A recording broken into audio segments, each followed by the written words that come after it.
नागपूर जिल्ह्यातील पारशिवनी पोलीस ठाण्याच्या पथकाने अवैध दारू वाहतूक करणाऱ्या टोळींवर मोठी धडक कारवाई केली आहे। तब्बल 225 लिटर मोहफूल गावठी दारूसह 5 लाखापेक्षा अधिक किमतीचा मुद्देमाल जप्त करण्यात आला असून 3 आरोपींच्या मुसक्या आवळण्यात आल्या।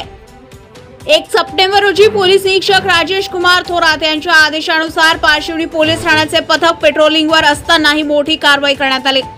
पोलीस उपनिरीक्षक संधमित्रा बांबोंडे, उपनिरीक्षक रामराव पवार, हवालदार संदीप नागोसे व पोलीस शिपाई जगदीश उईके, सूर्यप्रकाश वावरे, भूषण भोंडे हे अवैध धंद्यांवर नजर ठेवून गस्त घालत होते। दरम्यान मिळालेल्या गुप्त माहितीवरून अंबाझरी वन विभागाच्या तपासणी नाक्यावर नाकाबंदी करण्यात आली। यात सालई चारगाव मार्गाने येणारे संशयित कार क्रमांक MH32C 3931 थांबवून 50 समक्ष तपासणी करण्यात आली।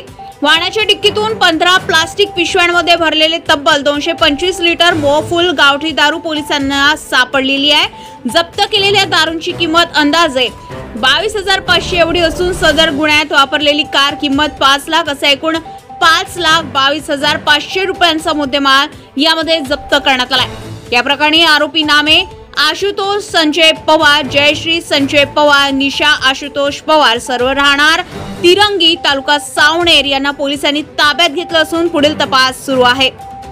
पारशिवनी पोलिसांच्या या धडक कारवाईने अवैध दारू व्यावसायिकांचे धाबे दणाणले असून या प्रकरणामुळे परिसरात मोठीच खळबळ उडालेली आहे।